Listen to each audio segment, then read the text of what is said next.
14-й окремий полк. Готові роз'єбувати підерів. I'll see you on the other side, my friend. So today is the first time in my life that I travel to work with my eyes closed. And the reason, hello, Commander. Добрий вечір. The reason he will tell us. Сьогодні Today, we'll show you something very special.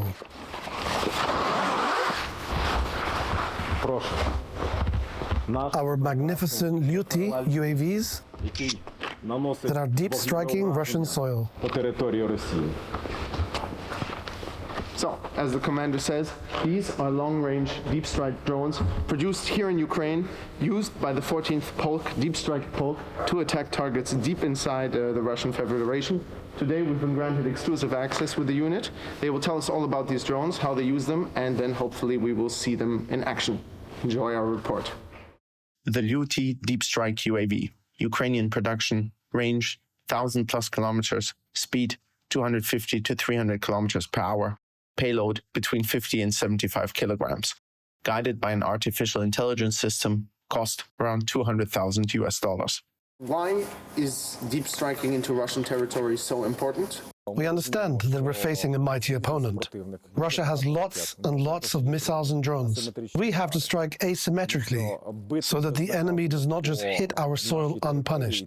That if we hit a key logistic hub, for example, or burn down an ammo storage, our guys at the front line will fare much better. They won't get the same amount of guided aerial bombs, missiles, etc. dropped on them anymore. The enemy won't be able to refuel as efficiently as before. It will affect the battlefield. Then it's time to head out. Preparation, launching location, all top secret.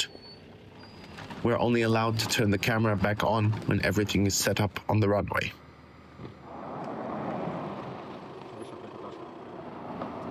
All right, now we're on the field, not in the hangar. The drones have their wings on. They're quite big. As you can see, also quite tall. I'm about 6 foot. This is just to give you an idea about the size. They're also quite wide, and it's quite cold. You can see the frost covering the wings. Exciting. I don't know how many drones they have lined up here. I didn't count. I think it's like 15, and they will launch them one after the next, of course, as fast as possible for safety reasons. And they say the whole thing takes about 40 minutes to an hour if all the conditions are fulfilled.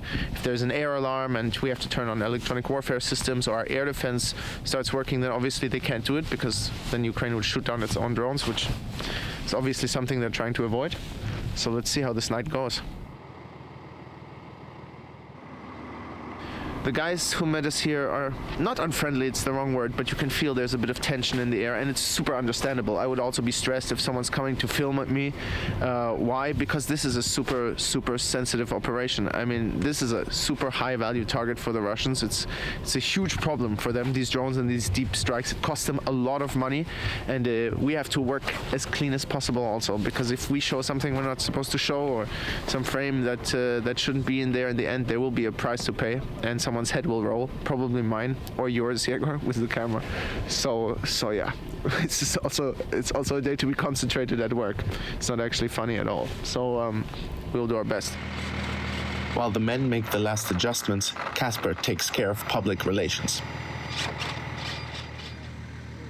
It's quite common in Ukraine before these missions to say a couple of words, to dedicate them and to cause awareness like that. In this case, Бажаю міцного здоров'я. I wish you strong health. Mr. President, allow me to report.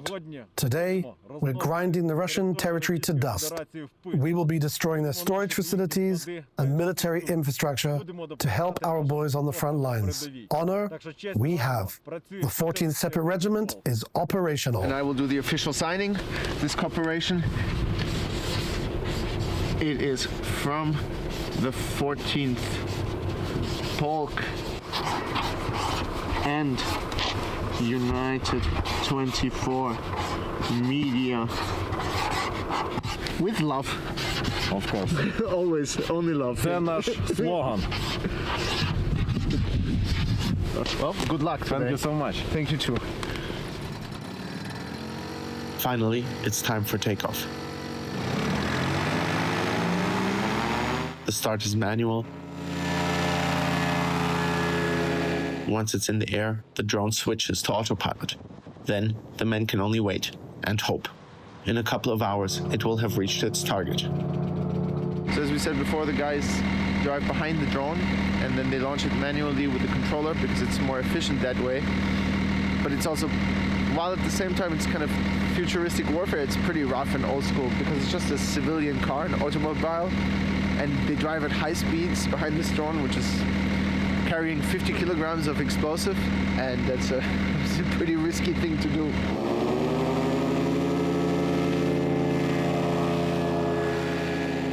You can see when it starts to move, it's super sensitive to any change in the ground. It really wobbles and goes back and forth. Я скажу так. I'll say it like this. It gives you immense pleasure to witness a team of professionals at work. Our boys are simply the best. The 14th Separate Regiment is ready to fuck the bastards up.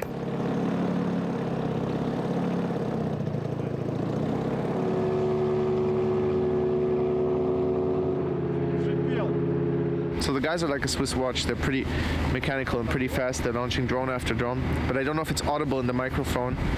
But the air raid siren just went on. So the commander has to check all the time with the guys if something is flying, if there's a rocket heading our way.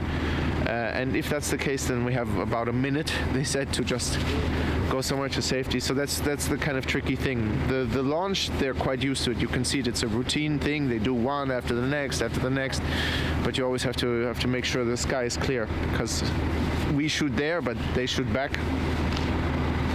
But everything will be fine, of course. With all drones launched, we head back and meet with Clover. He is an analyst and is responsible for selecting targets and also evaluating missions. They scour the internet for any useful information. What happens after the drone flies off to the horizon? First and foremost, we hope and pray for the best. Then we begin collecting OSINT, open source intelligence.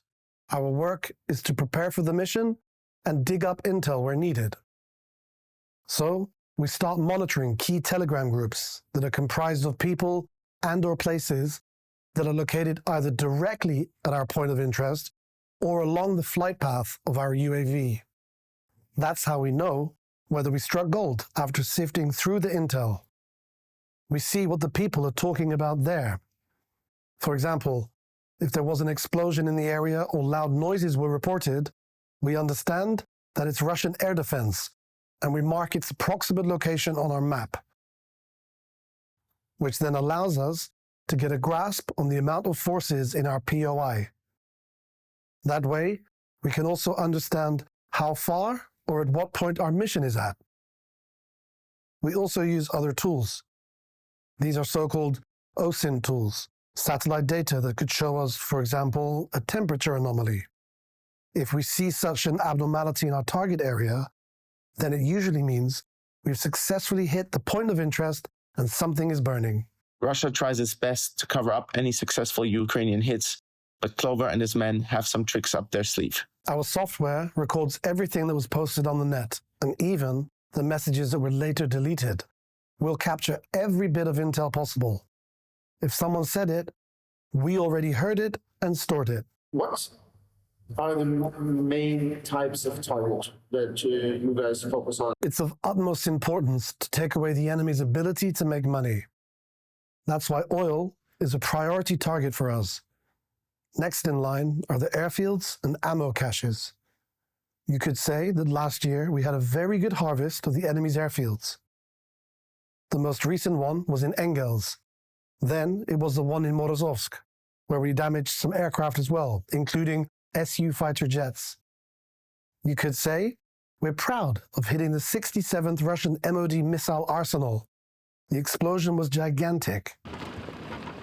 Drone attacks into Russian territory are deeply affecting the economy.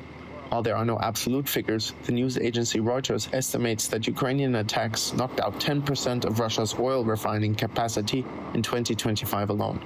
The work of Kasper, Clover, and all the others at the 14th Deep Strike Regiment gives Ukraine a vital answer when faced with the question of how to defend against a much larger enemy. Precise, selected strikes into the heart of Russia's war machine. What recommendations do you have in general to people in the way they use the internet? Delete your social media.